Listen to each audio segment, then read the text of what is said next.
I believe we're live. Let me see double here. check us, but I think we're there. I just want No, it says scheduled for. Well, hold on. Let's see. Huh? We're at 669 now. We're at 661 last night when I looked. Live. Yo. Yeah, we're there. While live stream. Hello. Yeah, your camera looks great, but mine looks really There weird we for some go. reason. All right. Mine looks out of focus. Oh, never mind. I'm on 480p. I think it's on that. Yeah, Is I it am even a little set out of to the focus, right. maybe. Hey, double check this and see if it's set to the right camera. Just go down into settings there and see if it's set on the cam link. Because I don't know if it is. Hey, hello, two people. Okay, that's weird. What's up, Barty? We're about to get started.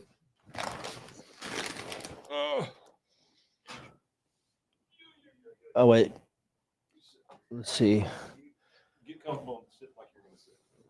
Let's do something else.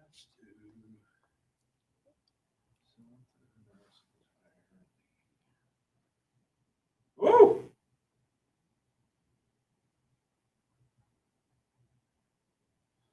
This is on. What about now? Better? Yeah, it's a little dark.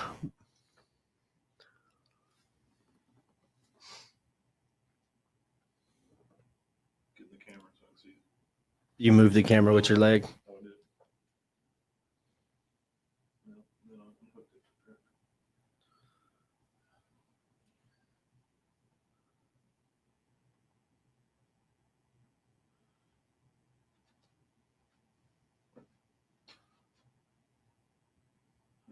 Yeah, there we go. Okay. Yeah, that looks good. Yeah, we're good. Sorry about that. It just looked a little funky. I think that's what it is, because yours looks like.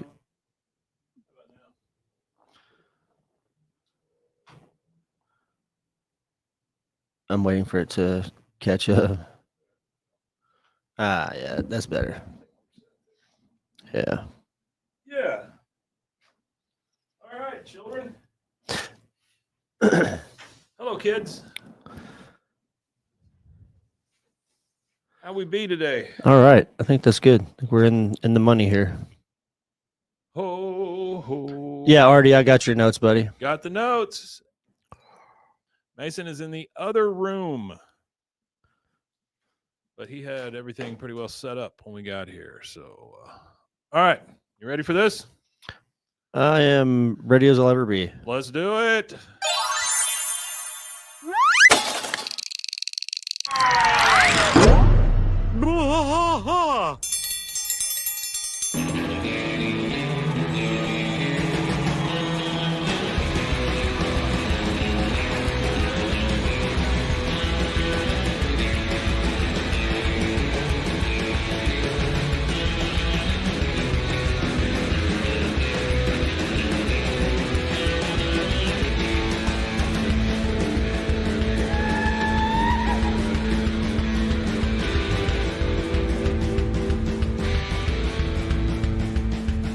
I tried to fight all through the night, deep in the heart of Texas.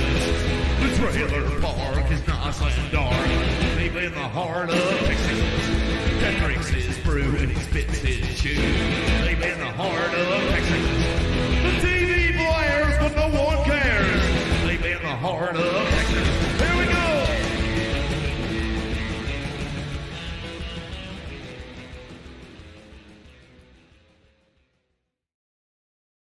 Hello, you beautiful people. How are you? Yellow. Welcome to BWAAA. King of the Hill podcast. I'm Mike. And I am Rusty. He is. You know, there's something comforting about coming back and being in the studio and knocking these things out. The way we got all God our intended. friends around. It seems like we should be here. It's nice. It's nice. I am going to trim that intro down, though, because that is a long-ass intro. It is long. All right. We are here for King of the Hill Season 7, Episode 10, or in the year of our Lord 7 ABE 05. 05, yep. Megalodale.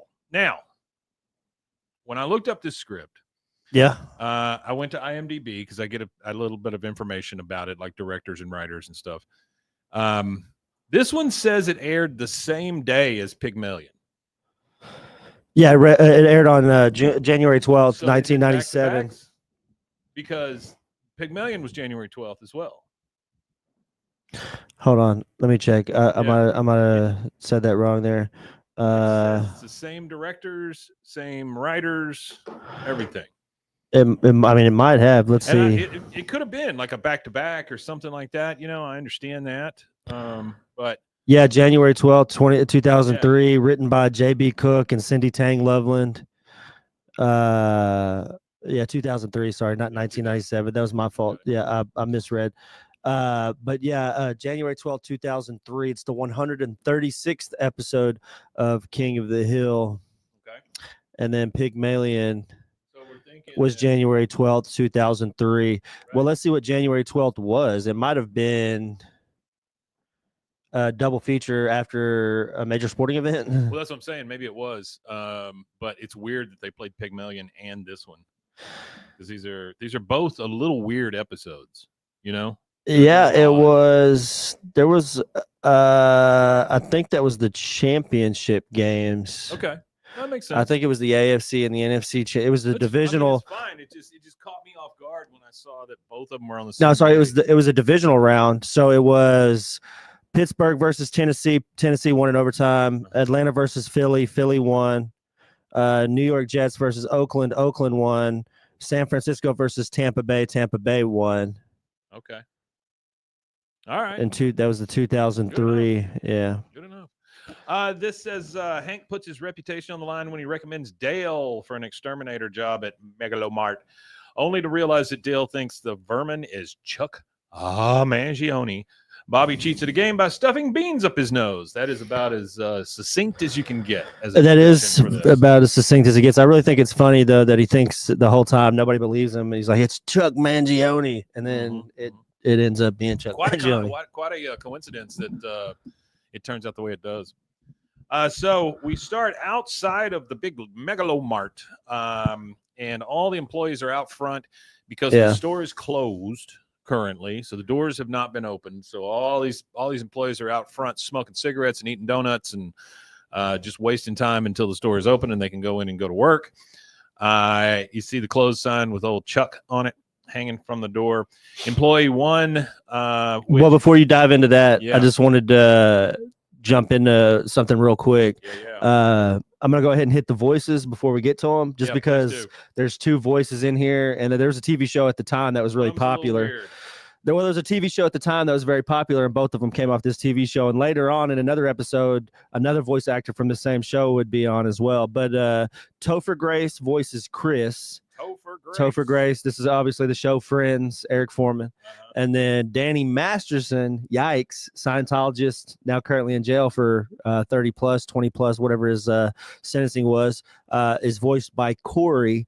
And non-related to this, Frankie Muniz finished 10th place on Friday night in the NASCAR Truck Series, which that's his rookie.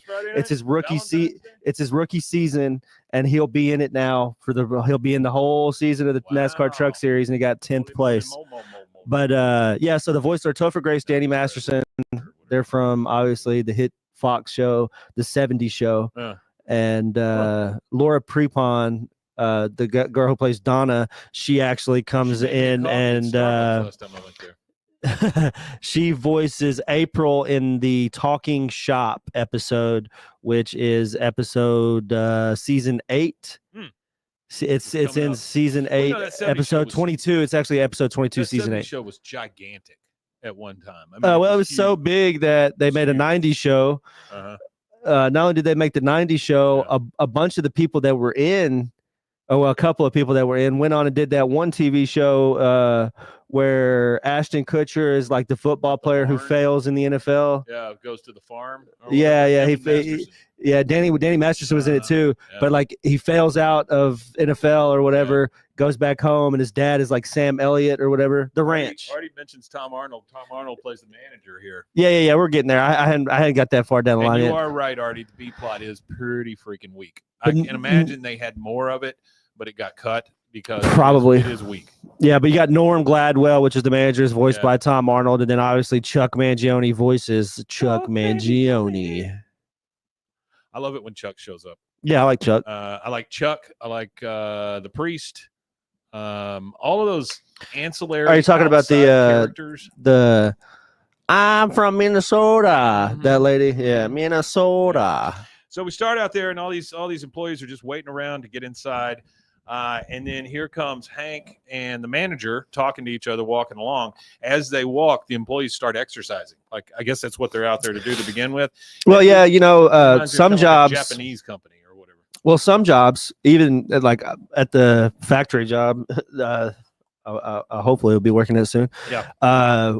When you're just learned about this podcast, already a fan. Thanks, Sparky Buff. Appreciate it. But at the factory job that I had previously making candy, we would have what they call an 05 meeting. So you clock in at 7, you go to like a meeting spot on the floor. There's like a big whiteboard with all the production notes and stuff like that. And then you do a 5-minute stretch out. You touch your toes, you do a little stretch here, a little stretch here, and everything to limber you up, which honestly, I think if they didn't do that, there were some of those men out there that would have never have been able to touch their toes otherwise. Oh, sure. And some couldn't, they got the big old swollen beer belly and couldn't barely reach their knees. Yep. All right. So they're walking along and talking, and you hear one of the employees say, "If I wasn't stealing so much beer from this place, I'd totally quit."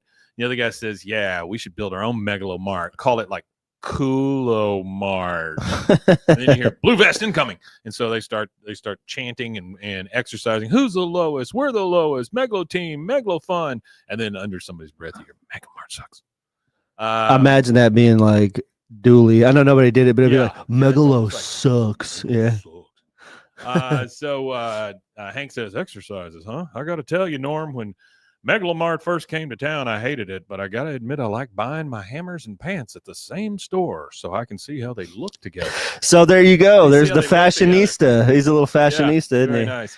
But I'll go ahead and hit this note that Artie had in here. It's not till a little later, but it kind of here we go. So Walmart is obviously the basis for the Megalo Mart. Yeah. And the Megalo Mart is 24 hours. Yeah. Walmart used to be 24 hours. Yeah, it's another thing that COVID killed. But COVID killed the 24-hour Walmart, which is kind of like disappointing because I used to like going into Walmart at like 1 or 2 in the morning, 3 in the morning, because there was nobody in there. You could get everything you needed done and you could get out. Frozen corn dogs. And you're good to go. Screws and a tent. All right, so don't forget the light bulbs. And light bulbs. Manager says, "Glad we won you over." And this is Tom Arnold. "Glad we won you over, Hank. Since you've been handling our propane, I don't spend time checking to see if the tanks are really filled. That's why I call you Full Tank Hank." Yeah, they didn't. I guess after the explosion, they didn't bring back selling propane because they sold propane before the explosion because they almost took Strickland out of business selling propane. And then the big boom episode, propane boom. Last week, right? It was that Friday episode. Yeah, the season 2, episode 23 with and then the follow up or whatever. Yeah. He goes, "I call you Full Tank Hank." He goes, "Well, that's catchy." Then they go inside. The guy changes the sign to open, so now we have a open Chuck Mangione sign. And you hear, "Who's the lowest? We're the lowest. Megalo team." They're out there still exercising. Oh, sorry, they're not 24 hour. I thought Megalo was. I guess they're not if they opened it. Oh, it's true. Yeah. Yeah, never mind. Then the manager says, "By the way, we got another shipment of those culottes your wife likes. Just remember, a Chinese large is a medium." Nothing has changed there since 2003. A Chinese large is a medium. And for those that you don't know, a culotte is like a woman's pants. Culottes. They're cut to resemble a skirt, and they typically end at just below the knee. They're also called gauchos. Mm-hmm. They are called gauchos. When I went to school, all the girls had to wear culottes at our school. and it was very depressing. So it was only pants. They could wear skirts or culottes, but culottes are like pants, right? Well, culottes only go down below your Oh, so they couldn't wear ankle length pants. No. I got you. Sparky says, "Take your damn batteries back." Hank says, "Well, Peggy loves her culottes." And then we see some sweet corn scattered on the floor. So this is almost like feed corn, right? That you put out for deer and stuff like that. Manager says, "Dang it, just between me and you, we got a little rat infestation here. Hank, you're tapped in. I can trust you. You know a good you're tapped in to the Megalomart. You're tapped in, yeah. You know a good exterminator, someone who's discreet but can get the job done." Hank just looks around and goes, "No." I got a quick fun fact about Tom. He wants to do is recommend Dale. I got a quick fun fact that Artie didn't really mention, but I guess because it wasn't really that relevant. So it's really not relevant to King of the Hill too much. But Tom Arnold's sister used to be the meth queen of the Midwest. Oh. She used to be one of the largest meth dealers in the Midwestern portion of the United States. Jumpiness. And I thought it was kind of funny because I was watching movies one night and I was like, oh, Tom Arnold, you know, whenever I'm watching a movie and I see an actor, sometimes I just hit the Wikipedia and check him out. Yeah. So I clicked on his sister and I was reading a little bit about his sister. But yeah, she apparently at one point in her life was one of the largest. I don't remember if it was manufacturer or not, but it might have been manufacturing and distribution, but she had one of the largest manufacturing distribution meth deals, and she was dealing meth all over the Midwest, and it was going as far as Washington and California and New York. So she had a pretty big enterprise, went to prison and everything and all that. Had a prison stint. I think she's out by now, but you know, Tom Arnold's got a little bit of money, probably helped her out. All right, so he says no because he doesn't want to recommend Dale. It says Tom Arnold used to be married to Roseanne Barr, and they were notorious drug hounds at the time. Yes, and still are. At least one of them is. Yeah, I've seen Roseanne Barr smoking weed on stage. So you can take Ambien and then get all racist. That's what happens. Yeah. All right. Yeah, so that racist Ambien. We see Dale in a Bugabago. He drags himself over to the alley with the rest of the guys. He just got home and he looks beat. Still got his backpack on, his poison backpack and all that stuff. You hear, "Yep," and then "Yep" from it says Tom is clean. Yeah. And then Dale goes, "Ant," and he sprays Bill right in the face. And he goes, "Got him. You owe me $5. No way. Come on, Bill. I need the money. Damn new Pest Pro franchise has been taking all my business. If I could just get one good job, I'd be back on my feet." Hank overhearing this, and I think he's clean, Artie. I think it's a big deal that he is clean now. We're still talking Tom Arnold. He says, "Hey, Boomhauer, you getting any closer to getting married?" Boy, does that catch Boomhauer off guard. He's like, "Dangle, huh?" And Dale keeps talking. "I heard down at the chemical warehouse that Megalomart's taking bids for a rat problem. Man, that'd be a sweet gig. I could start paying for Nancy's health insurance instead of just telling Nancy I'm paying for it." That's funny. Hank, that's good. Hey, this finally gets to Hank, and he goes, "All right, Dale, I can see you need the work, and I know the manager of Megalomart, but be careful. This is a very big client for me." He goes, "All right, Hank." So he's going to help him out. Which is risky doing. It's very risky. Out of all the friends he has, that's the toughest. Maybe Bill and him might be the toughest two to put your neck out there for. Now we see Peggy and Hank. They're in bed, and we're watching TV with them. The Chuck Mangione Megalomart comes on. A commercial comes on, and he's jumping from a plane. He goes, "Hi, I'm Chuck Mangione, and in Megalomart, our prices are falling faster than I am." And then the feels so good.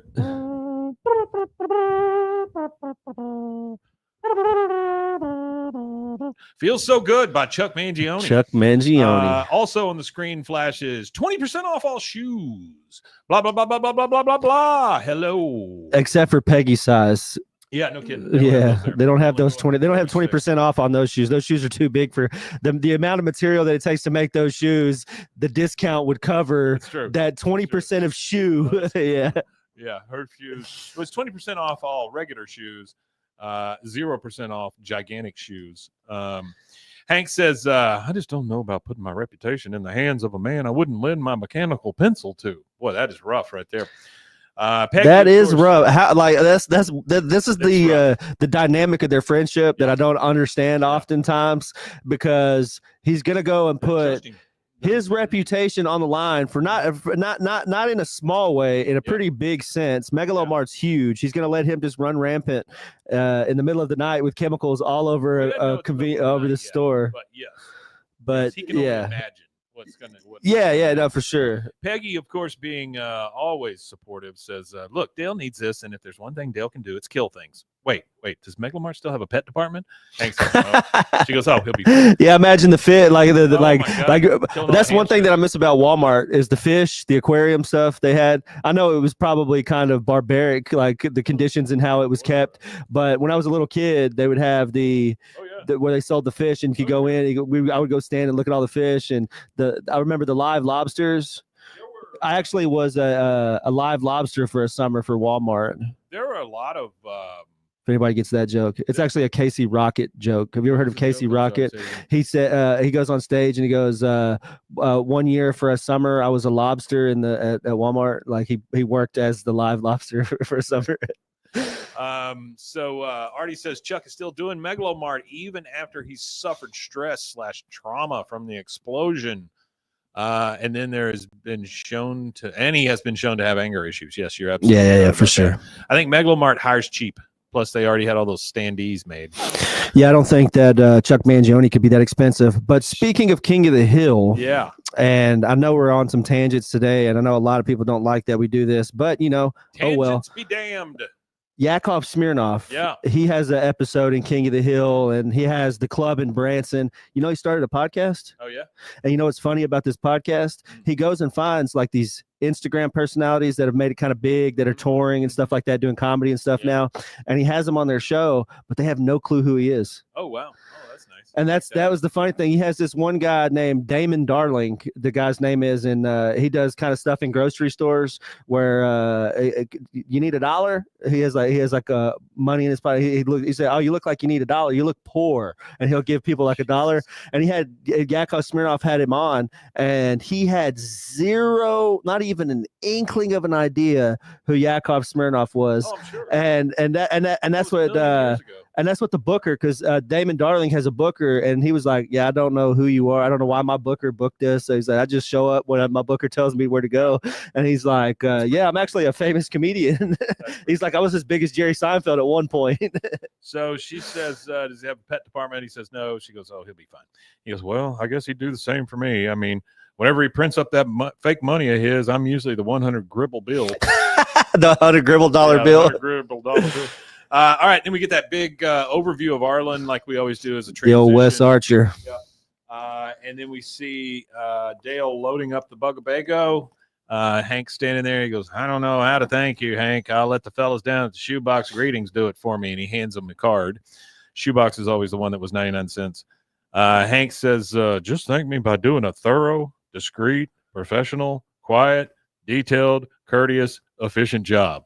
Good God, that's a lot of qualifiers. That is, yeah. You got to do everything right, buddy. I won't let you down. I'm actually going to spray poison instead of walking around going, "Sss." Well, that's a little insight as to how Dale does business right there. Well, it makes me wonder, because, if the exterminator comes in and they fix your problem right away, how much money can they make from you? Because it's like anytime that you have like an exterminator, they want to come in and, "Oh, yeah, well, we do this monthly plan and this kind of thing." So if we're doing monthly treatments, like, I know that's like a deterrent, but what if they just come in and they do like he does, or like start doing the noise instead of actually doing something? Because if there's no problem, how can they make money? We're out at the Megalomart, and we see the Bugabego parked all sideways in about 3 parking spaces in front of it. And Norm, the manager, is talking to Dale, and he says, "So anyway, the rats have chewed through the wires in our security cameras and destroyed several $100s worth of crackers." Several $100s worth of crackers. That's a lot of crackers. He says, "Now, I don't want to alarm the customers, so we got to keep a low profile." Dale says, "You won't know I'm here, Gladwell, but the rats that drag their diseased bellies across your merchandise will." Lady over here is in the back. She's eating a hot dog. She spits it out. She gets sick. Now, Dale is crawling up into the air vents, and he's got this tackle box he brings up with him. And it says, he says, "Now the bait. looking through the tackle box. He's like, rat poison lasagna or rat poison Salisbury steak. Ah, heck, Hank's reputation is on the line. I'm going to let this rat have it with both barrels. So then we get Dale is looking through some stuff there. It says he's crawling around a Megalomart's floor, and he's crawling looking for stuff, and he goes, nothing. And then trap stuck to his hand. He throws, he's scaring customers. And what am I doing wrong? I don't get it. Wait, I've encountered a bite pattern like that before. He's looking at the bite, that the in the stuff there that they left behind. Yeah. He says, but where? Here. Now he's, by the way, he's now in the break room, standing on one of the tables doing all this. He takes down his coveralls to show a big bite on the side of his chest. Yeah, he got a big bite. Now, where'd I get that? He starts looking through a book he pulls out entitled Bite Guide. And he starts looking through the pictures. He finds a picture of himself pointing at monkeys as he puts a hat on one of the monkeys and makes fun of it.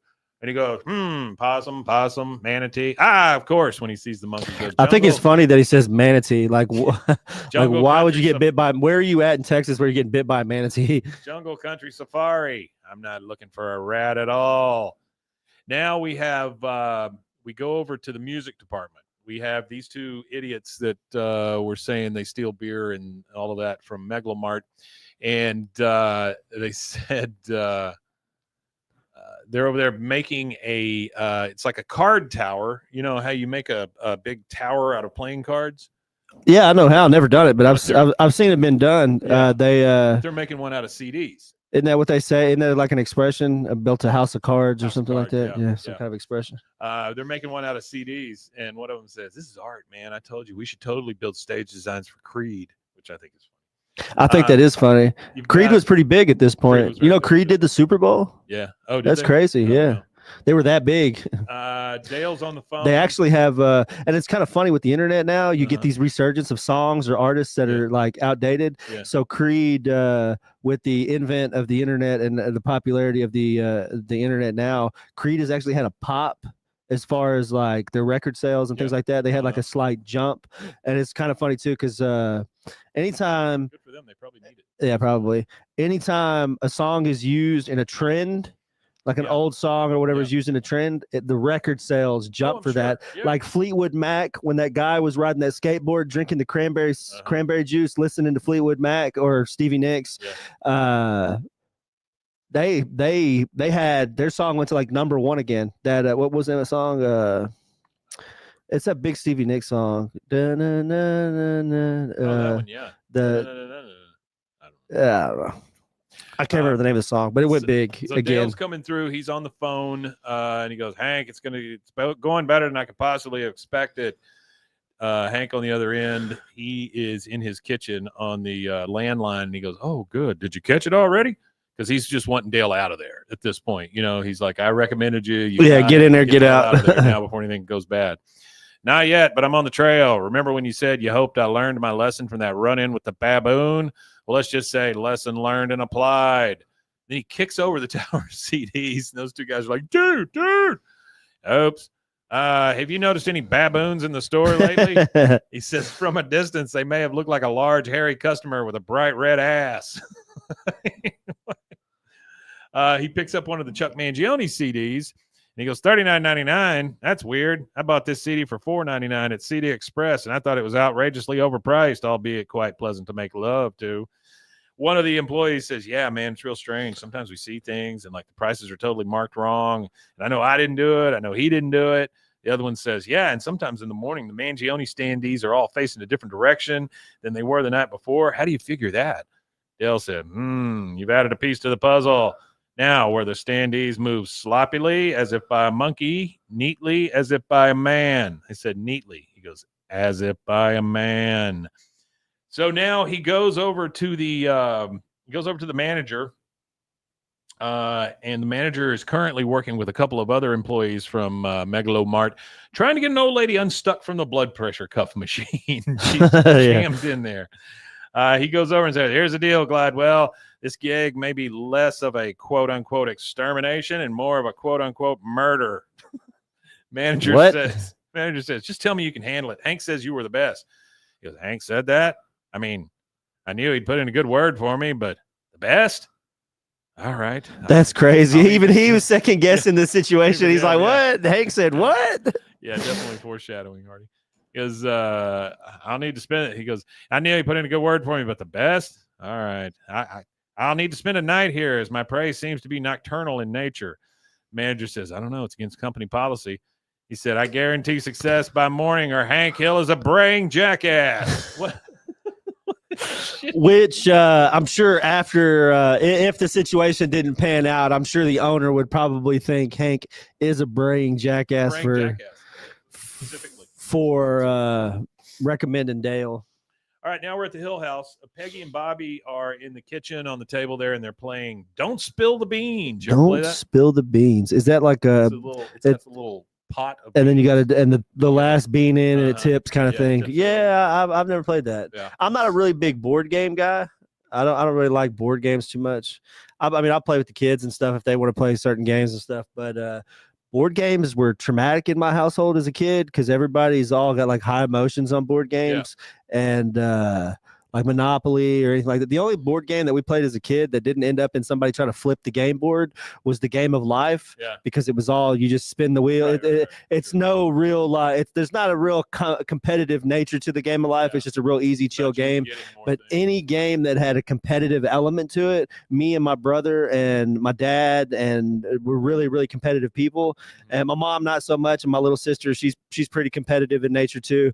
But just all the competitiveness in the room creates a lot of like emotions, and people would get pissed off if the game went one way or the other. So I remember putting the little pegs in the car as I built my little pretend family. Yeah, we used to hook the PlayStation 1 up in the living room. We'd play it on PlayStation. You play the Game of Life on PlayStation? Yeah, they had the Game of Life on PlayStation. We'd play it then. But for those of you that don't know, the actual Don't Spill the Beans game is from 1957. It was published by Milton Bradley, which is a subsidiary of Hasbro. It's about the same time as that Pop game. What's that? Sorry. It's about the same time as Sorry and Hungry Hippo. Well, Sorry with the popper in it. It's got the dice in the little popper thing, and you have to move your things around. Anyway, I've never heard of that one. Yeah. Stuff like that. It was originally manufactured by a company called Shaper Toys, but it was acquired by Milton Bradley in 1986. It is described as a classic preschool game, a favorite for more than 30 years. The toy manufacturer Shaper was founded by a guy named William Herbert Shaper, and he actually had the game Cootie. If any, I remember Cootie. If you remember Cootie, Cootie was his. He also had a game called Ants. The little Cootie bugs.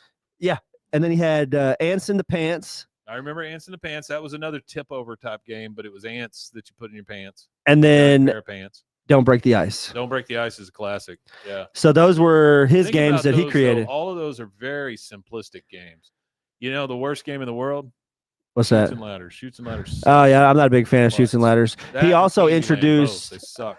I don't know if you have heard of this. You might have. Yeah. It was a battery powered line of toy trucks called Stompers. Stompers. Yeah, it was like a 4-wheel drive little toy car that took like a single AA battery. Okay. I've never heard of them. I've never heard of Stompers. But he created Stompers as well as all of that. So there you go. And Peggy and Bobby are playing Don't Spill the Beans. Hank is kind of pacing back and forth because he's very antsy, no pun intended, about recommending Dale. He goes, I really think I did the right thing recommending Dale. And as he's talking to Peggy, Bobby turns around and starts shoving beans up his nose. Artie says he remembers Stompers. Yeah, well, it's kind of funny. I was sitting here looking at some of it. Shapers actually became one of the licensed producers of Playmobil, the Playmobil, whatever stuff. Playmobil. And they had a large deal with McDonald's. Yeah. So they were doing toys for McDonald's, but apparently ended badly because the toys that McDonald's was shipping out from this company were found to have arsenic. They violated American child safety regulations, whatever that is, which was they had removable parts which were choking hazards, and they didn't like label that they were choking hazard and stuff like that. That's kind of like the what was it? Luke Skywalker action figure. Yeah. It was Darth Vader. Darth Vader Figure that had it was Boba Fett. It had the rocket on his back that you could take out and then it would shoot. That was like the beginning of heavy regulation, though, wasn't it? Like in the late '80s, the early '80s. The valuable one is the one that still has the rocket. Wasn't that like the beginning of like heavy regulation? Was like the beginning '80s? Yeah. A lot of kids fell prey to Darwinian laws because they would choke on a piece of plastic. He actually created a game, also a board game called King of the Hill. A game for 2 to 4 players who attempt to be the first to climb a mountain. So Shaper Toys was actually a prolific toy manufacturer. Anyway, he says he thinks he did a good thing recommending Dale. As they're talking, we see Bobby turn around. He shoves some beans up his nose. Peggy says, Hank, you are distracting my concentration. I'm trying to teach Bobby how to play Don't Spill the Beans. Bobby, in a very nasally tone, says, how about the beans? That's 6 games in a row, Bob. She goes, what? Now that is impossible. I've never lost anything 6 times in a row. Bobby, open your mouth. And he opens his mouth and she starts looking in there like she's a freaking doctor. She starts poking around in his looking mouth. To see where he's hiding beans, but he's got him up his nose. Yeah. The phone rings. Hank answers it and says, Hill Residence. Dale, is that you? Are you done? Dale on the other end is leaning up beside his van. It's outside. He's waiting for everybody to leave. He's out there smoking so that he can stay overnight at the Megalo Mart. He says, won't be long now. I'm working through the night. Because you're spending the night in the store? Is the rat problem that bad? Rat problem? Oh, of course. You still think there's rats in here? Yeah, I'm getting to that, Artie. Shitty Peggy coming up. He says, you still think there's rats in here? Well, don't beat yourself up, Hank. I did too until the evidence pointed to baboon. Baboon? Dale, don't tell Gladwell there's a baboon. It's not a baboon. Because I know that. I won't bore you with the details. But bottom line is, it's Chuck Mangione. It's what? I'm going to flush him out tonight. And Hank Gladwell told me you said I was the best. I nearly teared up right there in front of him. Hank shows Hank, he says, no. And this is the only time I've ever seen this. Hank starts pounding his head on the wall. He's so frustrated at this point. Yeah, he can't believe that he ever said that. And Dale says, don't worry, I didn't. He hangs up. And then you see Hank just like, Dale. Oh, Dale. And here's the shitty Peggy part. I've been thinking about it. You never should have recommended Dale. Bitch, come on. What are you doing? Shut up. That sucks to come in at the end like that. You didn't know She's right, though. And like I'll give her that. She's right. But 2 seconds ago, she's saying, Hank, you're distracting my concentration.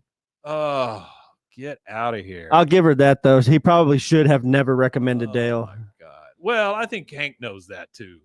But, hey, that is our first commercial break. We're going to take that, and we will be right back. There it is.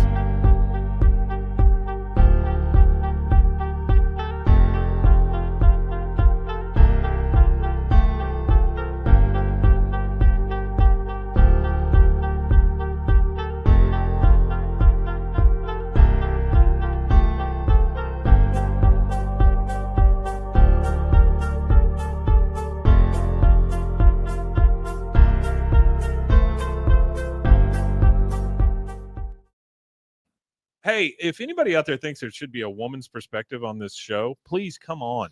Yeah, we'll have you on. We'll gladly have you on and give a woman's perspective. That would be great. Artie says she is a major I told you so kind of bitch. It's true. Yeah. And by the way, I want everybody to understand the word bitch to me is not female or male. It just means you're being a bitch. That's all it is. All right, so now we're in Dale's basement, or we're going down into Dale's basement with Nancy in a kimono because that's what she does. We see a rat run by, so Dale's a really good exterminator. But Hank and the boys are coming down there, and he goes, Dale's losing it at Megalomart, Nancy. We need some traps for the rats and a tranquilizer gun for also for the rats. He just wants to tranquilize him. Nancy. Which is funny. Nancy says, Hank, he has his whole self-esteem tied up in killing smaller things than he is. If y'all catch the rat, please put it in his pocket so he thinks he caught it. That's funny. You see, his whole that's right. His whole self-esteem is tied up in killing things smaller than him. It's the only thing he has control over is the small things. Hank grabs some of the overall uniforms, the extra ones, and he goes, here, everybody put on a jumpsuit. If Gladwell shows up, we'll look like Dale's crew. They drive up to the Megalomart. They go up there and they go up to the doors, and Hank says, "Now remember, find the rat, kill the rat, pat Dale on the back." They go up and they try the doors. There's one that's just wide open. There's one they just walk right through. Yeah. How's that work? Well, the door is open. It's just wide open. The place is closed. Well, yeah, but they got to have it open so Dale can I guess freely go to the truck and back. If Dale's got to go to the truck for something, it has to be open, kind of thing. Go in and as they're walking, when a long time ago, I'll say a long time ago. Well, it is a long time ago now to me, I guess, in relativity of time. I was 18 at the time, 17, and I was working with my dad. A guy that my dad worked for at the time had this big contract with McDonald's doing like countertops, and we were working at like 2 or 3 in the morning, and they like how this place is unlocked. It was the same way. Like anybody could have walked in and just walked into the lobby while we were working if they wanted to. But I had a really, really wild experience. We always had guns on us. I wasn't legal to carry one, but we always had guns on us. And we were in Houston because we were in some destitute parts of Houston working on these McDonald's. Right. And I would have regularly would be out there, working because you do the labor outside, and then you carry the countertop in and set your countertop. So while we were setting up our sawhorses and all that and working, we would always have these really like scary looking crackheads walking, because we were smoking. I was smoking at the time. I was a cigarette smoker at that point. And so I'd be sitting there smoking a cigarette, and you'd have these like skeletons walk up, clinking their bones at you, asking for cigarettes. Bone clinkers. All right. That's back before fentanyl. I think crackheads live longer than fentanyl addicts. Like I've seen crackheads live 20 or 30 years. With fentanyl, it's like one hit and they're done. Oh yeah, can be. They're going through the store, and Hank goes, "Oh, that's where the culottes are." And then you see a net dropped on these boys. Here comes Dale hopping out. He's like, "Quit resisting!" And then he pulls off the net, and he goes, "Oh, Hank." He says, "Give me that." Takes the net away from him. He says, "What are you guys doing here? And why are you wearing my backup jumpsuit and my backup's backup?" Rusty says he just woke up. Well, good morning. Have you, Rusty? Yeah, glad you're here. He says, "Why are you wearing my backup jumpsuit and my backup's backup? Hold on. You're either here to check up on me or goof on me. Which on me is it? You think I can't do the job?" Hank says, "We're just here because, well, the truth is we missed you in the alley. So we put we put on the jumpsuits to remind us of you. And next thing you know, here we are." Well, Wingo. I like that. That's one of my favorite. I think that we need to flip a coin and decide what tattoo we get. It either needs to be Wimitanye or Wingo. Yeah. He says, "Grab a snack, aisle 12, and a chair, aisle 94. But remember, I'm after big game here. A breed known as Chuck Mangionis." Chuckus Mangionis. Yeah, Chuckus Mangionis. Sco. I love the fact that he says Sco. That is like Sco. Let's go, but it's one word, Sco. Sco. Yeah. And then as they're walking by, Bill goes, "Dale's crazy." Like it's funny that Bill says it, because Bill might even be crazier than Dale, because Dale is Dale 24/7. Dale doesn't do this weird thing where he weaves in and out of like weird personalities and different things that Bill does. I think Bill has more mental health issues than Dale, which is saying a lot. We're back at the Hill House. We got Bobby looking in the mirror in the bathroom. He goes, "Out of there, get a bean." He's trying to pull the beans out of his nose. He's got a nose full of says, beans. "You little flapjack, I knew it. Nobody beats Peggy Hill 6 times in a row." He goes, "I can't breathe." That's it. That's the entire like cutaway. So to your point, Artie, yes, it's very weak. Okay, so now we are back at Megalomart. They have flashlights. We see them walking around in the garden section. And Hank goes, "Dale, look, a hole. Rat." And then you hear Bill and the rest of them, rat, there it is. Get it. "Oh, man, dang old, there it is, man. No, it's behind you. Dang old Ray, man. Come on, right there. Get it, man. Don't. Dale catches it. He catches the rat. He picks it up. Hank says, "Way to go, Dale. You captured the rat, just like a real exterminator. Gladwell's gonna," and then he lets the rat go. He goes, "What the hell? You had the rat." That was one of the ones I released to flush out Mangione. His name is Keith. Keith the rat. That's funny. I think it's funny that he's not only named a rat, but he's released rats. Rats to solve a rat problem. He says, none of my 5 train. He goes, you released rats in the store? My reputation is on the line. Don't worry. None of my 5 trained rats will be here when Gladwell comes in. The mongoose I let out, we'll see to that. He goes, mongoose? Okay, I'll tell you what, Dale. You want to search for Chuck? You do it by yourself over there. We'll search for Chuck on our own over here. He goes, whatever you do, don't get captured. I will not negotiate with Mangione. And then we see them all putting out traps and things like that for the rat. We see Bill tries to, he wanders over into the lingerie section. There's a mannequin there, and he starts playing with the bra strap to try to get it. Oh, yeah. And Bill can't get it. Yeah. Boomhauer walks up and just goes, click. He goes, God, yeah, talk about unleash them hounds, man. Yeah. God.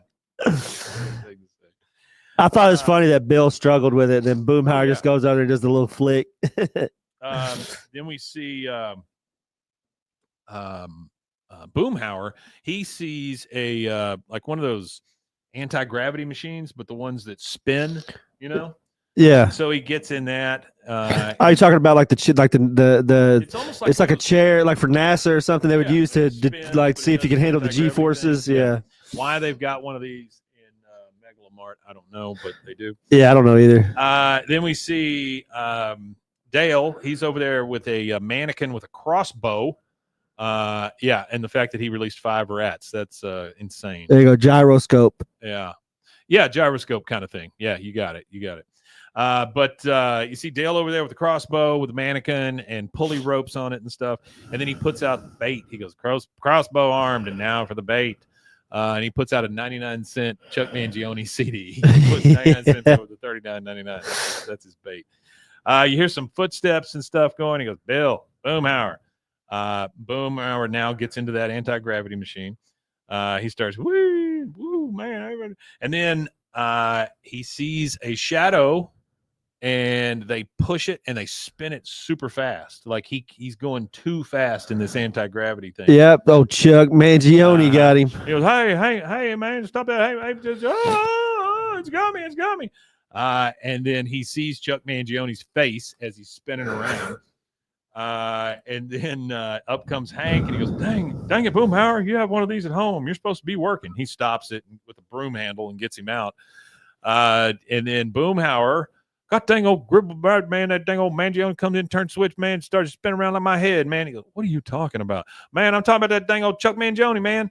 And Dale comes up because I knew it. Yippee, I knew he was here. I felt his presence. Hank says, come on, that's an easy explanation for this. You spun yourself too hard. You got dizzy, and then you saw one of those stand-up displays of Chuck that are everywhere. Dale says, all right, Chuck himself. Yes, Boomhauer does own one. Bill runs up with he literally has the cuff from the blood pressure machine still stuck on his arm, yeah, because he's ripped it from the wall. He comes up and he says, oh, leave me alone. He goes, what did Mangione do to you? He goes, nothing. He goes, he was popping me with a wet towel. Popping me with a wet towel. That's funny. And then you see some stuff knocked off the wall. The mongoose is running up there and knocking cans off the shelves. That's the mongoose. He's headed for my tripwires. Hit the deck. Bill grunts. They all hit the floor except for Hank. Hank's just standing there and goes, Dale, stop it. Get up, you guys. And then a bunch of arrows shoot and almost hit Hank right in the face. Why would he have arrows like that, though? Is he trying to kill Chuck Mangione? I guess so. Well, he did say it's murder. It's not an extermination. It's murder. Well, he did say that, yeah. He says they go right past him. He goes, well, that's a calculated risk you take when you release a mongoose. Well, I guess that's fair. You know, you release a mongoose in the store, you're going to get things happen. He says, that's it. That's the last straw. You've gone and turned a simple rat job into one of your crazy conspiracies. I'm sorry I ever lied to Gladwell for you, Dale. Uh-oh, he said the wrong thing. Dale says, lied? What are you saying? Because I promised on my word that Gladwell would have his rat problem taken care of. So I'm going to call Pest Pro, make sure it's taken care of. He goes, you wouldn't, Hank. You left me no choice. He picks up the phone over there on the side, the landline that's on the phone's pole. Dead. He goes, dang it, phone's dead. This is like starting turning into a bad horror movie. Yeah. And then Bill goes, oh God, the doors are blocked. Chuck don't want us to leave. and then you hear that feels so good start playing over the loudspeakers, loudspeaker, and then Dale goes, "Told you, Hank," and that's it. And go to the next commercial break. We will take that, and we will be right back. There it is.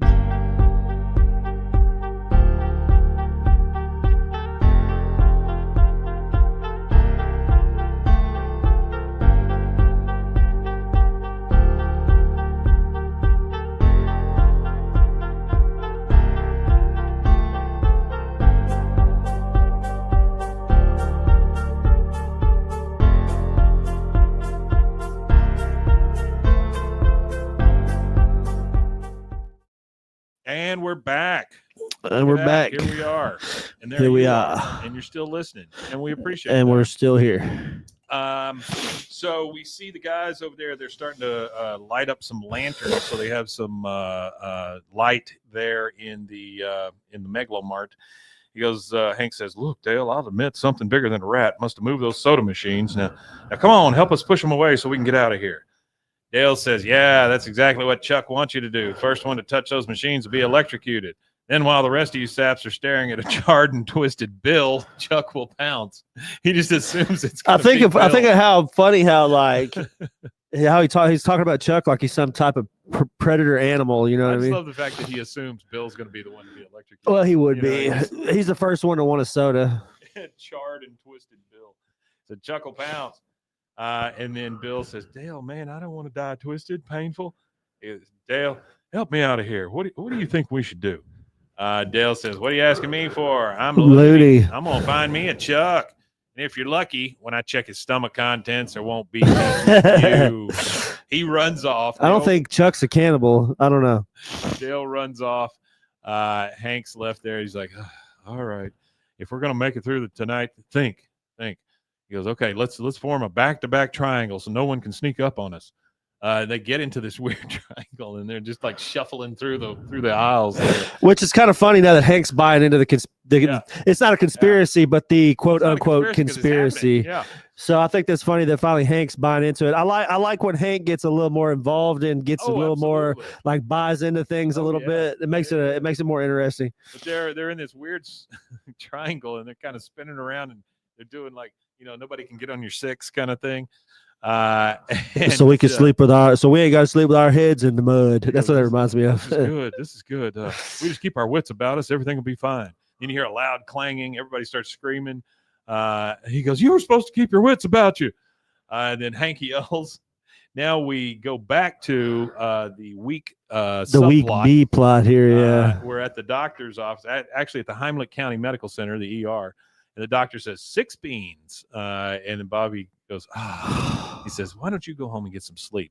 And then, of course, Shitty Peggy pushes in the don't spill the beans game and goes, "I believe it's your turn, nose boy." Right in the middle of the friggin' ER. Yeah. All right, so we're back at the Megalomart. There are fans falling off the shelves. Hank is running through there. "Dale, Boomhauer." And he trips over a wire. And he gets rolled up in a net. He turns over. He looks up, and he sees Chuck standing over him. Chuck puts a big bag over his head. He's like, "Chuck?" And then we go over to Dale. Dale is on top of a giant polar bear, which why that's in the middle of a Megalomart, I'm not totally sure. In the hunting section, maybe? But a polar bear? Yeah, in the middle of Texas. We don't have just for fact checking here, there are no polar bears in Texas. No polar bears, very few. I'm pretty sure there are bears though, but not polar bears. Artie said she's great at kids' boards games. Yeah, especially like the really simple ones. She's really good at those. That and Boggle. But he's up on the back of a polar bear with his night vision goggles on, looking around, and he goes, "I did it." He goes, "Gotcha, Mr. Adult Contemporary." He runs over there, and he sees one of the Chucks is down. He goes, "I did it. I caught Chuck Mangione." He looks at it and goes, "Oh, what the hell?" It's a mask. And then he sees it's one of the guys is a mask, and then the other guy's standing behind him, and he just starts like giggling, but it's maniacal sounding. It's not good. Sounding. He goes, "Oh, you're just the kids from the music department. Guy goes, he totally thought we were Chuck Mangione, bro. We told you big time. You're such a tool. He goes, I blew it. All my exterminator's instincts were wrong. I'm not fit to live on this earth, let alone kill the things that live on this earth. One of the kids says, oh, you know what we should do? Dude, we should dress him up in ladies' lingerie, take him over to the photo department, and make him sit on our laps.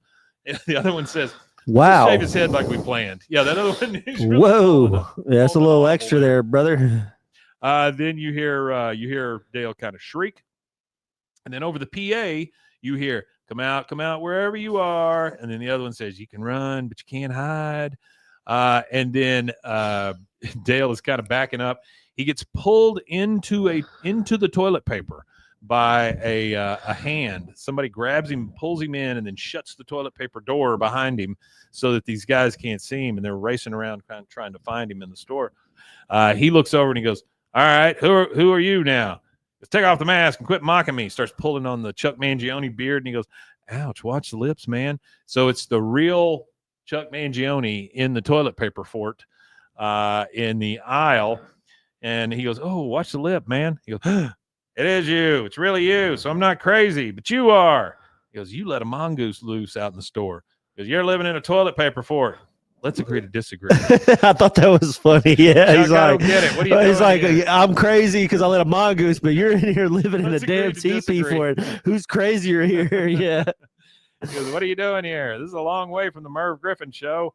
He goes, when I signed a contract to be a Megalo Mart spokesman, I didn't read it carefully. I have to be at every store opening, and they open I haven't had a time to record a tour or anything or give my old lady any so sweet loving in years. He says, so I disappeared to the last place they'd ever look for me. I've been living in here rent-free, eating their Cheerios, playing their video games, and trying on their underpants. Anything to stick it to the man. Trying on their underpants and sticking it to the man now, I guess. He goes, you chewed up the security camera wires? It was unnecessary so I could come and go as I please. Well, what about the droppings? There were droppings all over the place. And this is when you know Chuck's nuts. He goes, make those Megalo chumps pick them up. They owe me. Dale's just like, right on, keeping it real. We hear Hank shriek out in the hall there. Chuck says, sure sounds like your friends need you, Dale. They do, Chuck. He goes, wait, every aisle has a hollow passage with openings at discount flags. Use it. You see Dale come out. He shakes Chuck Mangione's hand because now they understand they're both crazy. Yep. Now we go and see the other three are all tied up by the two kids from the music department. And Hank says, look here, I don't know what you two are hopped up on, but it's going to wear off, and you're going to be very regretful about your actions. I think it's funny that Hank thinks all teenagers are hopped up on something. Yeah, they're all hopped up on something. Yeah. Hopped up on them goofballs. And about that time, a nozzle comes out, sprays both of them in the face. He comes out of one of the hollow passages from behind them. Just some random passageway. Yeah. In every aisle. They both yell. They drop down. They say, okay, you win. We can't breathe.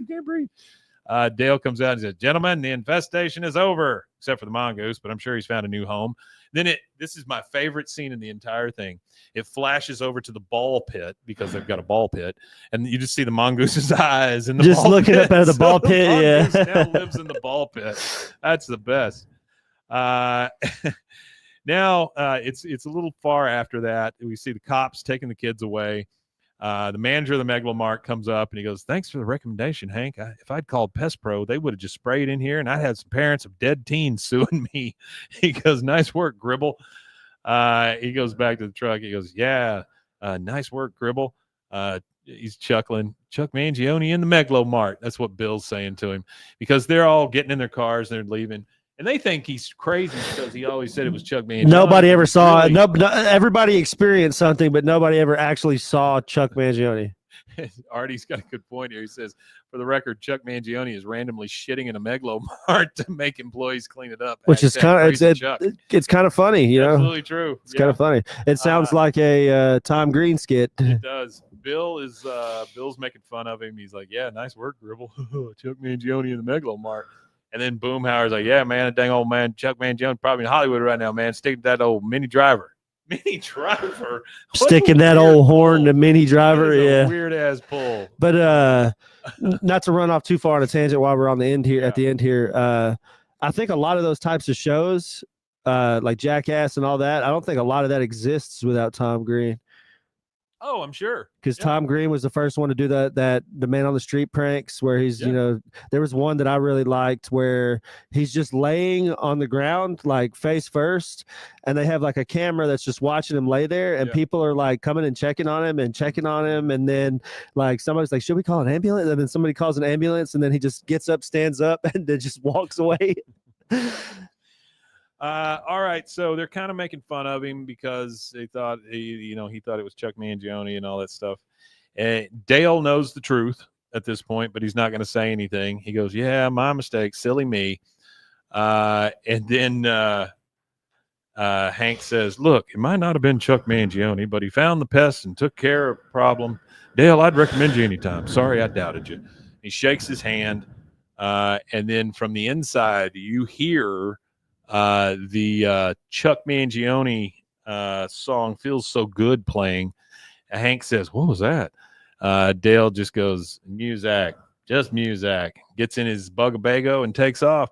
And then the camera pans up, and we see a silhouette of Chuck Mangione standing on top of the Megalomart playing "Feels So Good." Feels so good. I got a quick fact, I guess, about Muzak. So Muzak is a blend of music that it was generally used for background music and stuff like that. It was, elevators, shopping centers, places like that. Like Kmart, it'd be playing. The cool thing about it, though, there was a guy named George Owen Squire, and he invented the telephone carrier multiplexing, is what it was called, and it was to send transmission and distribution of signals over electrical lines.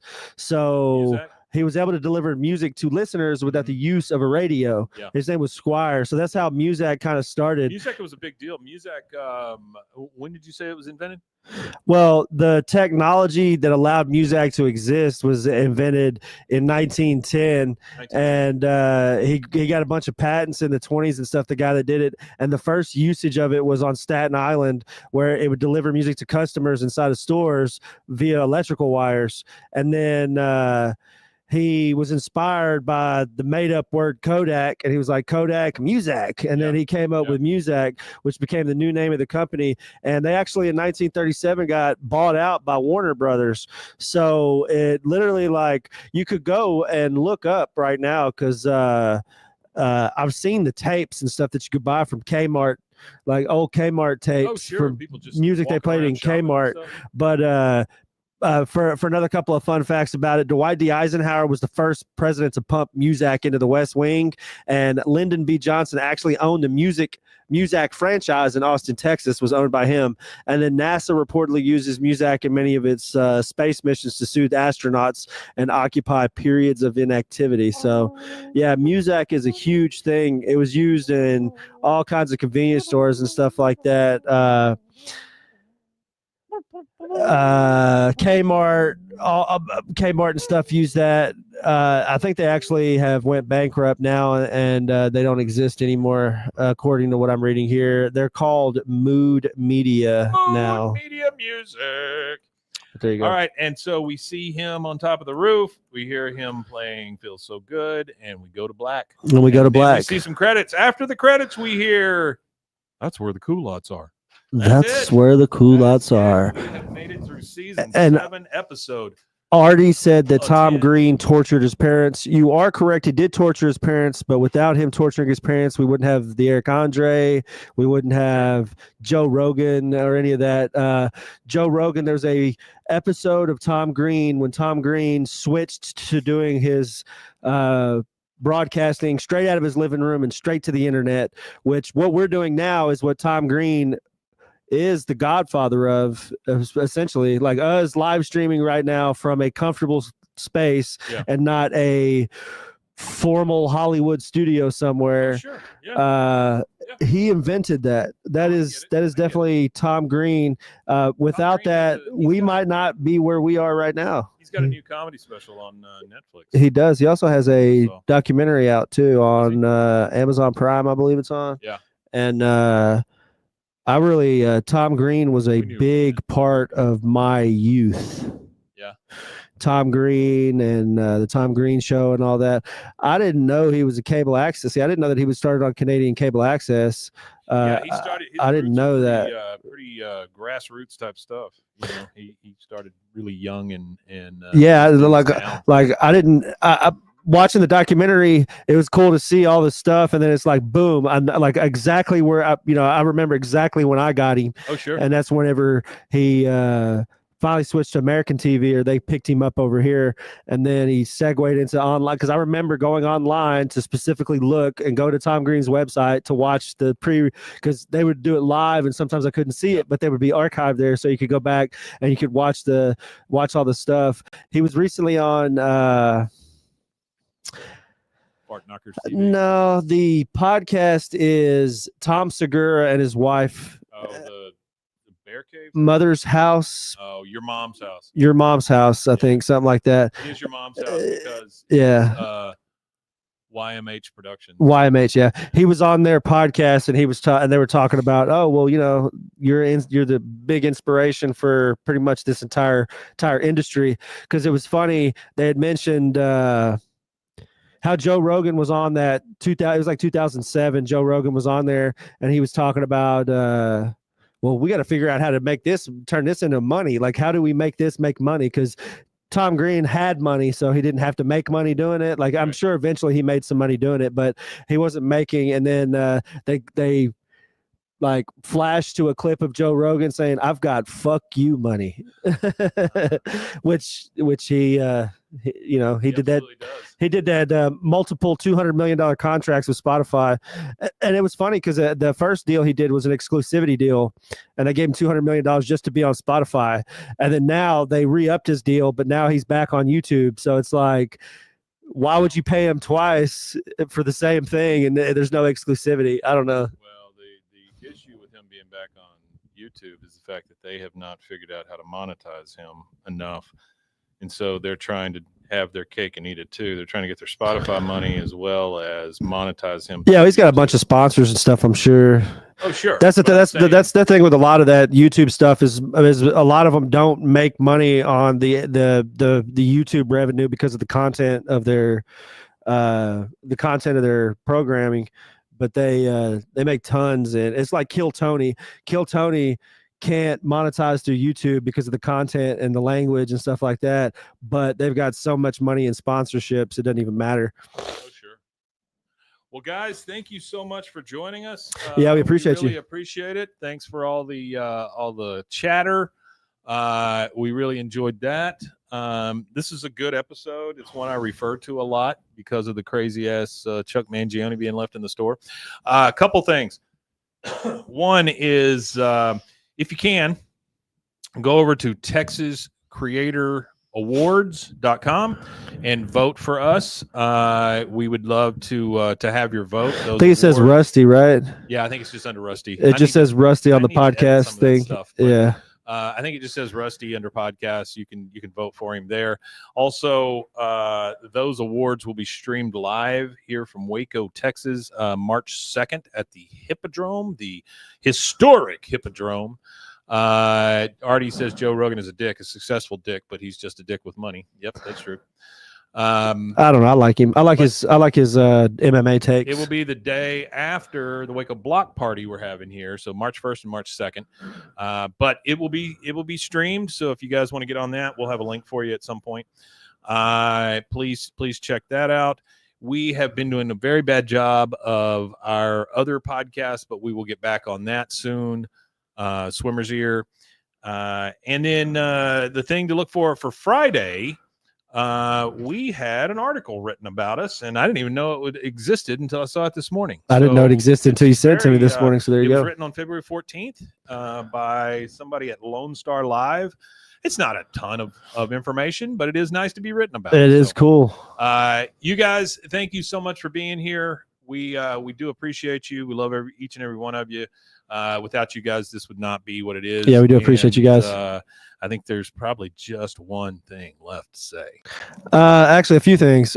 Make sure you go check us out on all social media platforms at BWAAA KOTH. Yeah. Send us an email at BWAAAKOTH@gmail.com. We'd appreciate some emails we could read off. Also, emails, voicemails. If you're listening to this on an audio-only platform and you want to engage and interact with us on our live chats, we live stream as much as we can, when we can, how we can, whichever way we can get it. It's going to be subscribe to our YouTube. You'll see it. You'll see it, yeah. And the YouTube is www.youtube.com/@BW, the @ symbol, at BWAAA That's 3 A's. And if you go over there and you hit the notification bell and you hit subscribe and all that, you'll get alerts whenever we go live. And we'd greatly appreciate it if you did. And if you're listening to us right now on youtube.com, don't go anywhere. We'll be right back with a Friday episode. That's right. We're going to do a Friday episode. And now there's only one left thing to say. What do you got? We matanye. We matanye indeed, gentlemen. And ladies, I guess. Bye.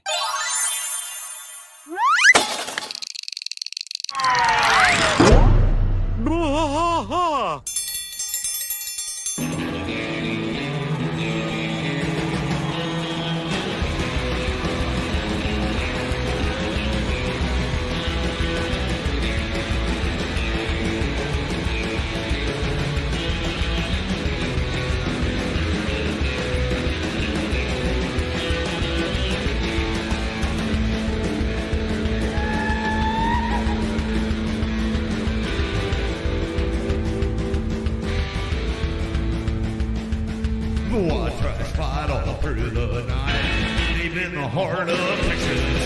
The trailer park is nice and dark, deep in the heart of Texas. That drinks his brew and he spits his chew, deep in the heart of Texas.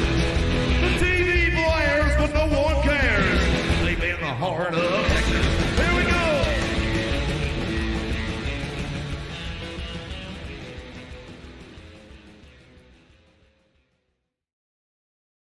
And there you go. That was a Monday. Now we're going to go into a Friday. I've got 2 things for us for Friday. Let me bring the other one up real quick, just so I've got it. Dear. Boom, boom, boom, boom.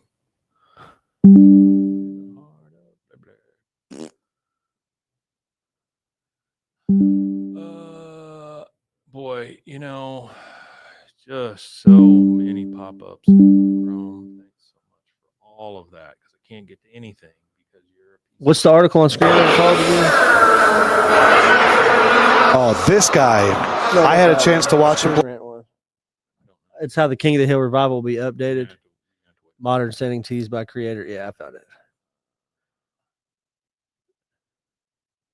Sent. I sent that this morning, right? Oh, yeah, it's out of that. Okay, hang on. Why is this so difficult? By the way, if you're listening right now, I hate Google. I think they suck. It has really gotten hard to use their products. Well, Firefox is the only browser that's not owned by a billion-dollar company. I don't think Opera is.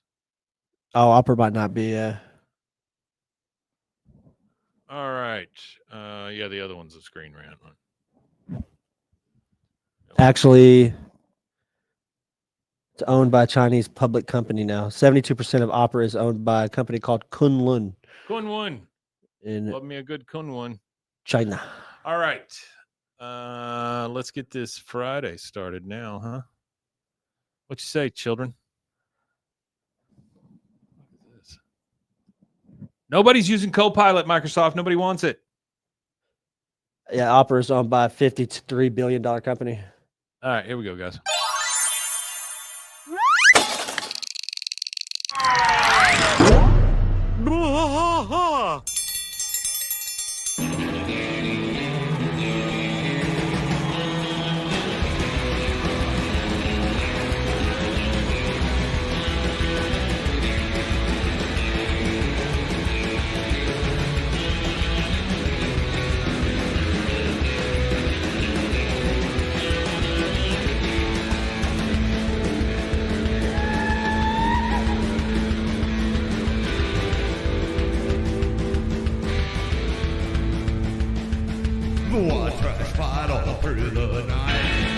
in the heart of Texas. The trailer park is nice and dark. Deep in the heart of Texas. That drinks his brew and he spits his chew. Deep in the heart of Texas. The TV blares, but no one cares. Deep in the heart of Texas. Here we go.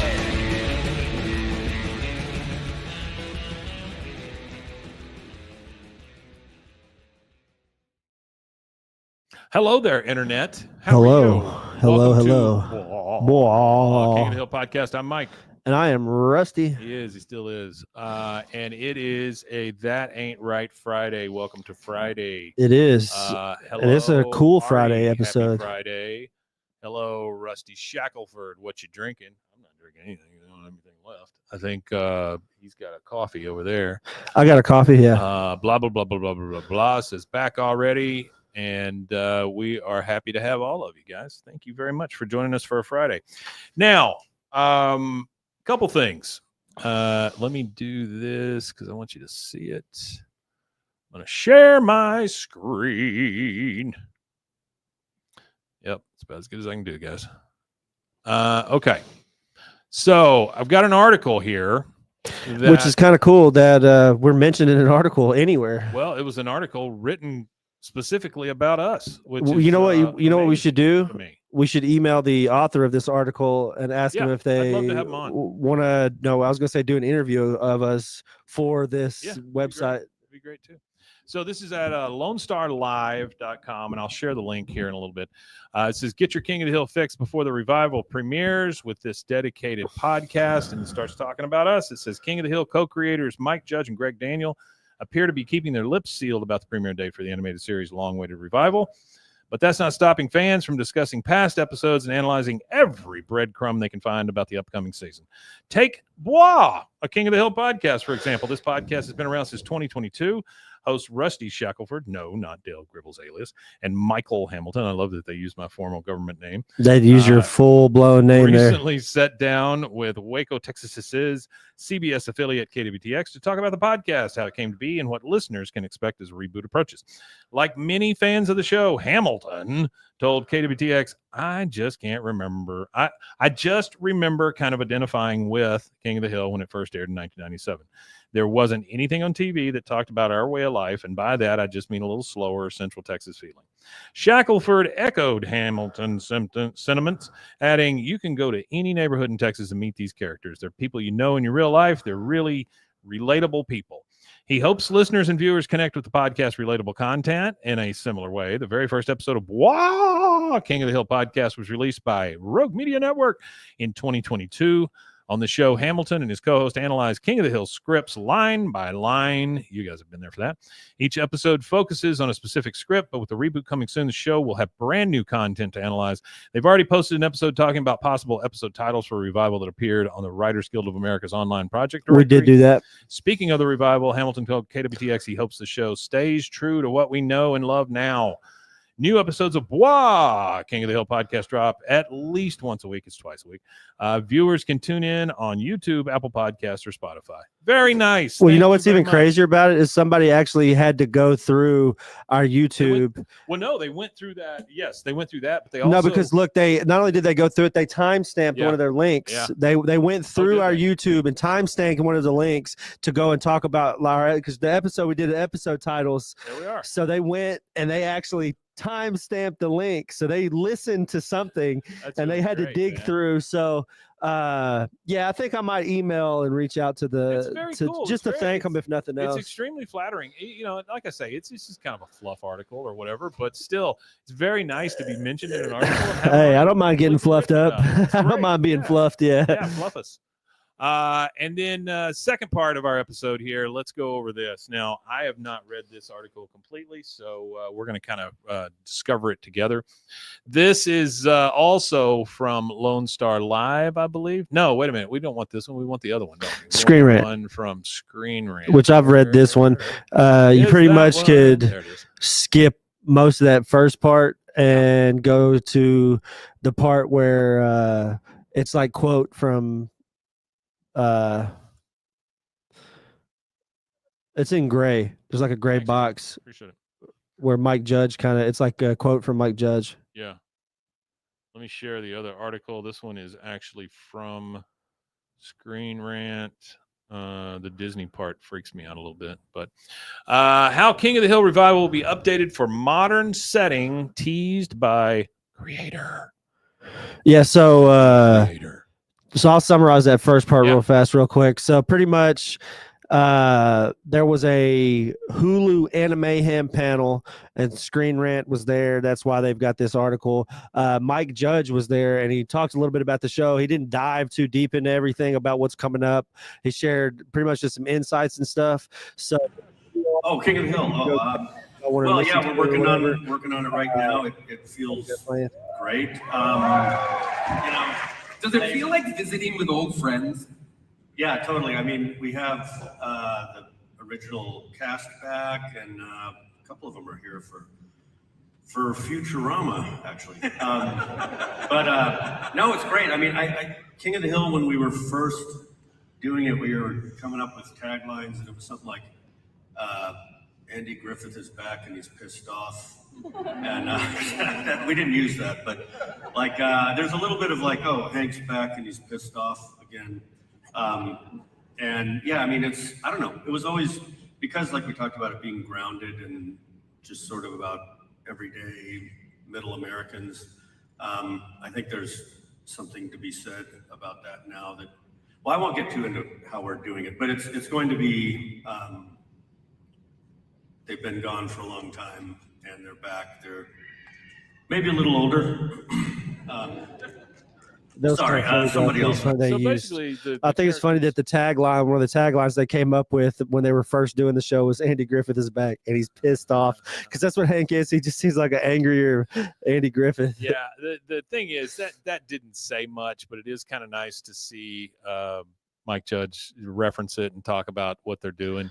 He says, the character's the same. They're just older. That's really it. That's the only thing that's changed. He said, the Revenge Tour. Any revival represents a rare opportunity for an animated show to completely reinvent itself. Yet, while the opportunity exists, Judge is not interested in complete change. Which is refreshing to hear that from him, because a lot of the skeptical comments and emails we get is about the revival and about how the revival is going to be something completely different than the original show. But like we've discussed 100 times before, I just don't feel like that's a Mike Judge. No. I don't think that's built into his creative nature, especially when it comes to King of the Hill. I feel like King of the Hill is meant to be the way it's meant to be. And Idiocracy right now is playing out in real time. So I wonder when he was doing that, how much of it he thought would actually come into like almost being true as far as Idiocracy goes. Yeah, see, Artie says, see, I told you, a modern animated Andy Griffith. That's exactly right. Yeah. And I don't think it's shitty Artie at all. Anyway, they are talking about how everybody's going to be basically the same. They're just older. Bobby has been aged from 12 to 21. It'll focus on his new life. Having left the fictional town of Arlen, Bobby is now living in Dallas as a chef and is beginning to have adventures of his own. There will be more changes as well. Much of King of the Hill's cast is returning, though there are a few members tragically passed away. We've already talked about this. Johnny Hardwick, Brittany Murphy, Tom Petty. All died before the revival could be produced, and the show will likely need to address those losses. Yeah, no shit. It may rely on recasting or cutting those characters significantly. Despite the differences, the core of the show should remain fundamentally unchanged, with Judge's interest in retaining the middle American atmosphere.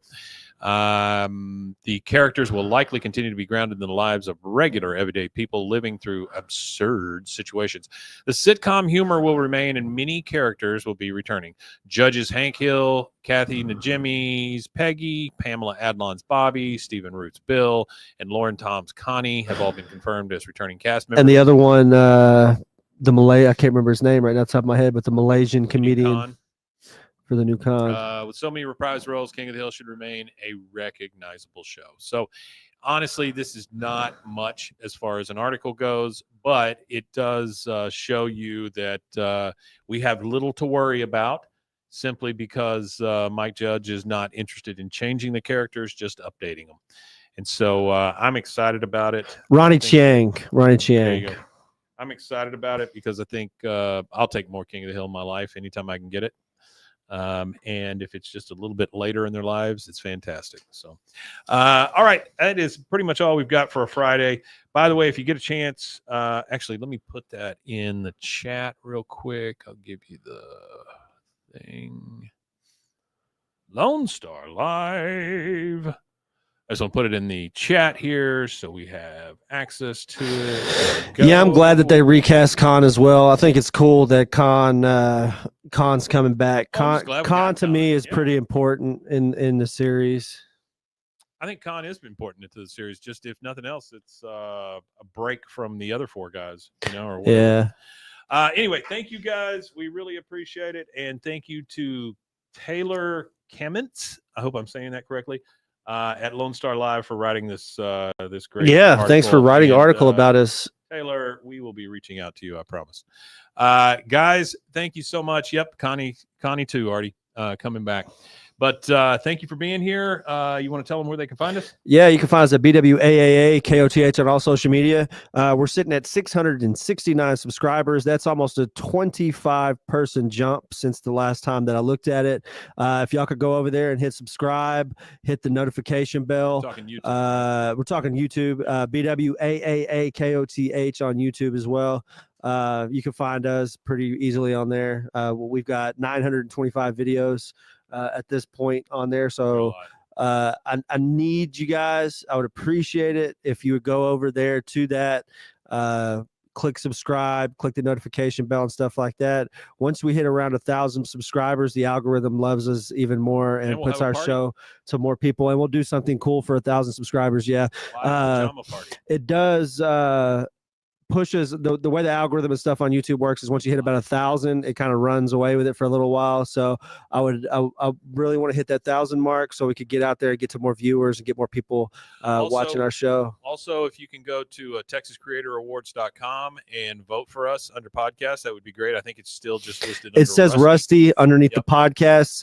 Vote for whoever you want everywhere else. But on podcast it says Rusty. So if you go over there and vote for us, it would be pretty cool to win an award. Pull the names of the people rather than the show name. Yeah, I saw that. Well, because then we could say we're an award-winning podcast. Yeah, absolutely, you got it. And so there you go. We thank you guys once again, as always, for being here. You are the best fans in the world. Yeah, we do appreciate you guys, and we love seeing you and gals. And thank you for showing up. Thank you for showing up. We hope the consistency of us doing this is part of your life as you are part of ours. So thanks again. And one thing left to say. Wimatanye. Wimatanye. Indeed. Bye, guys. We'll see you later. Bye-bye. Adios.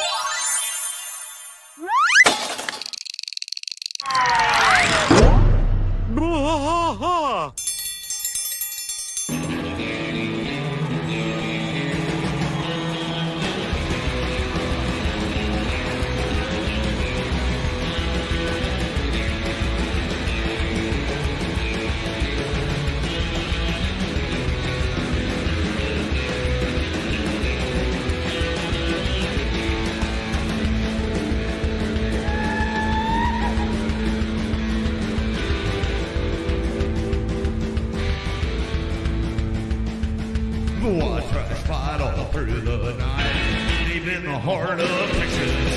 The trailer park is nice and dark, deep in the heart of Texas. That drinks his brew and he spits his chew, deep in the heart of Texas. The TV blares but no one cares, deep in the heart of Texas.